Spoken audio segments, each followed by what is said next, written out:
Get ready for the dictation. Start.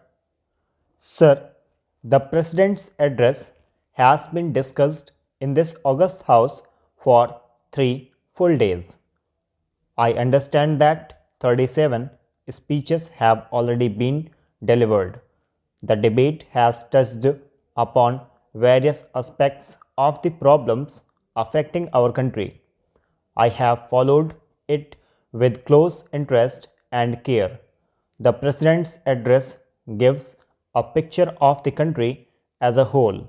It is intended to place before the House the full program for the future, the methods that we propose to adopt, the program for progress that has been chalked out, and the achievements that have so far been recorded.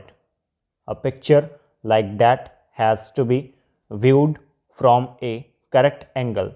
It is necessary that a sense of perspective and proportion should be maintained.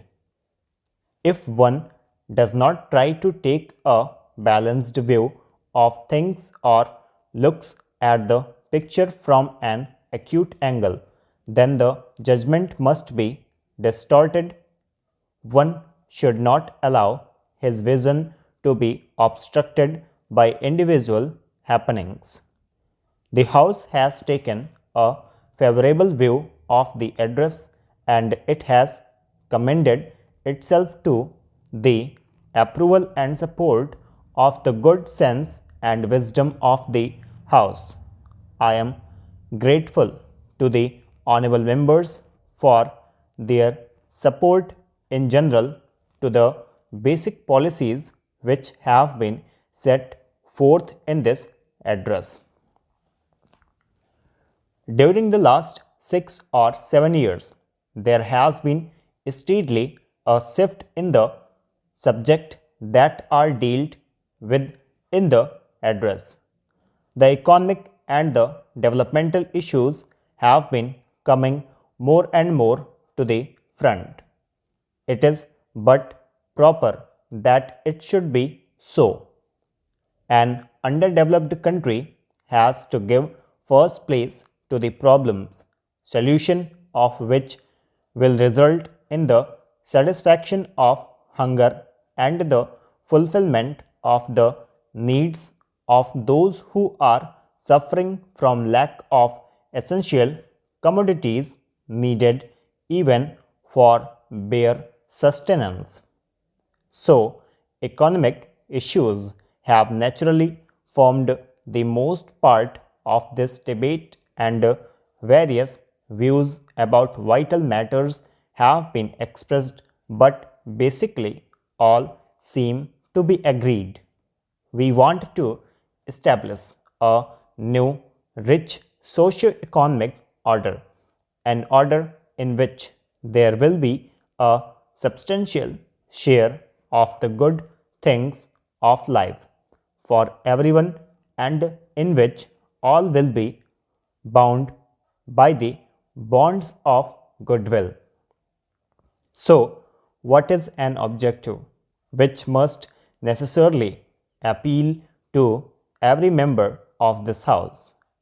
Success will depend on increasing our production in all fields.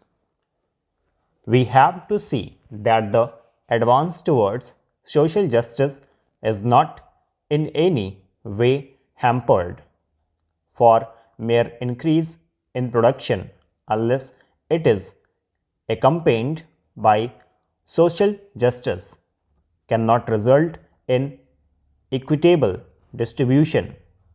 Even for providing adequate incentives, it is necessary that there should be a feeling in every man and woman in the country that there are better days in store for him or her. So, as we take these steps, we would have the active support of all who are in a position to work for the enrichment of the community. So, It calls not only for production but also for such measures as will ensure the welfare and goodwill of those who are in the backwaters today. Even for the proper use of production, it is necessary that there should be a measure of advance among the mass of the people. Otherwise, the goods produced will not be consumed and there will be no purchasers for them, and so production will shrink. It has been so in certain cases when production is to be coupled with social justice, and we have big schemes and very ambitious projects to bring this about. There may be occasional jerks and jolts. We must not, on that account, get depressed. Institutional changes have to be made and other social steps have to be taken. So, we should not get perplexed or confused by such contingencies. In our onward march, there may be occasions when we may feel that everything is not smooth and that there are hurdles on the way. There are bound to be such hurdles.